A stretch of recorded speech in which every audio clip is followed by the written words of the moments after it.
De RSI, nous sommes dans la deuxième heure, bien sûr, c'est l'actualité des arts et de la culture. On a l'honneur de recevoir Peter Baoufou.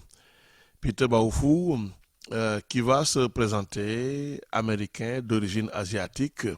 Il est Chinese American, comme il le dit. Il est l'auteur de plusieurs théories académiques. Il est dans 128 livres académiques dans lesquels il propose de nombreuses théories. Peter Baoufou est avec nous dans ce studio. Allons parler avec Peter Baoufou pour mieux connaître l'homme. Peter Baoufou, bonjour. Bonjour, monsieur. Voilà, vous avez publié beaucoup d'ouvrages, mais vous êtes dans aussi des encyclopédies. Vous êtes à l'origine où vous avez intégré 105 théories nouvelles pour la marche du monde.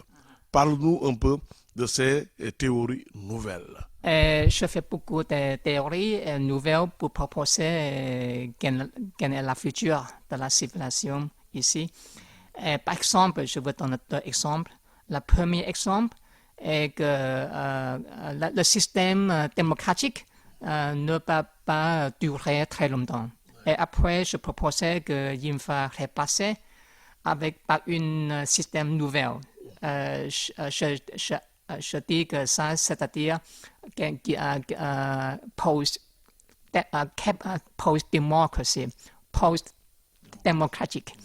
Et aussi, la deuxième théorie, par exemple, c'est que le système économique comme le capitalisme ne va pas durer très longtemps aussi. Et il va être remplacé par un système nouvel économique. Et je dis que ça s'appelle post-économique, post-capitalisme, par exemple. Et pour cette vision nouvelle, ces théories, est-ce qu'elles sont appliquées? Est-ce qu'il y a des États ou bien des sociétés qui appliquent les théories de Peter Baoufou? Pas encore, mais il va être pratiqué lentement. C'est pas pour une semaine, une année, que c'est comme ça, c'est évolution.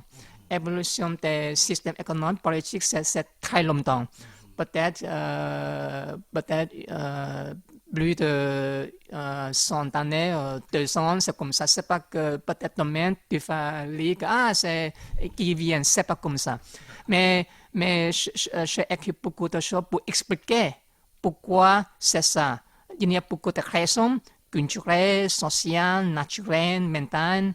C'est pourquoi que ça c'est un peu plus compliqué. Mais il y a des choses qui ont été pratiquées déjà maintenant. Peter Baoufou sur la liste des écrivains célèbres, ceux qui enseignent aussi cette histoire contemporaine. C'est important pour vous de figurer sur cette liste. La plus importante chose pour moi, c'est pas pour être un écrivain célèbre, mais je crois que le plus important, c'est pour savoir quelle est la future de l'humanité et qu'est-ce que je peux proposer pour changer le monde meilleur. Je crois que c'est la plus importante question pour moi. D'accord. Pour changer le monde, c'est parce que vous vous êtes rendu compte que le monde ne marche pas.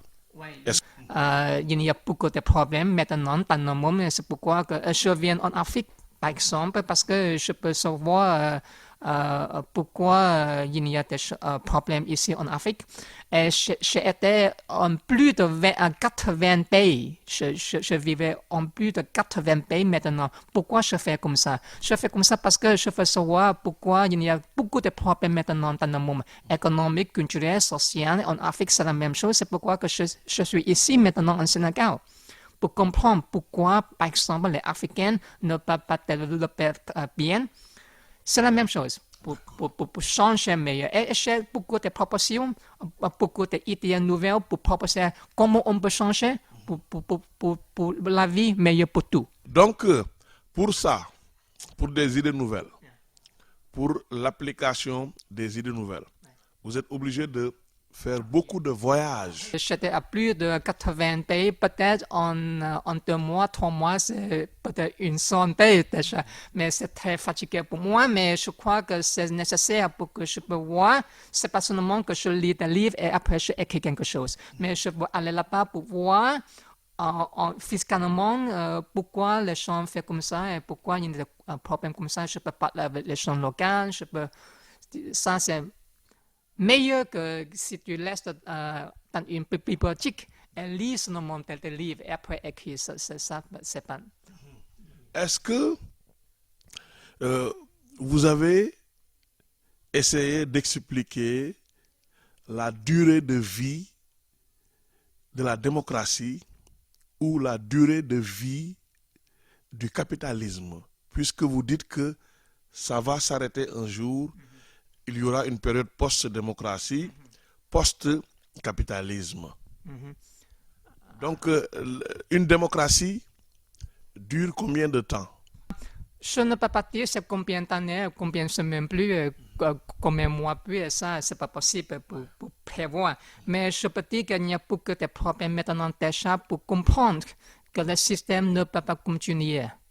Par la même logique, j'ai écrit à autre vie, par exemple, que la puissance américaine ne peut pas continuer aussi dans le monde. C'est beaucoup de problèmes. On sait déjà maintenant c'est la Chine qui va se passer les États-Unis en beaucoup de domaines.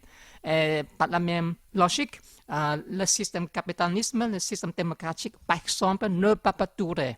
Mais combien de mois plus, combien de semaines plus, je ne peux pas dire ça. Mais je expliquais beaucoup de choses pour expliquer pourquoi il ne peut pas et pourquoi c'est meilleur qu'on fasse changer par post-capitalism and post-democracy. Merci, thank you so much. Oui, merci bien, monsieur.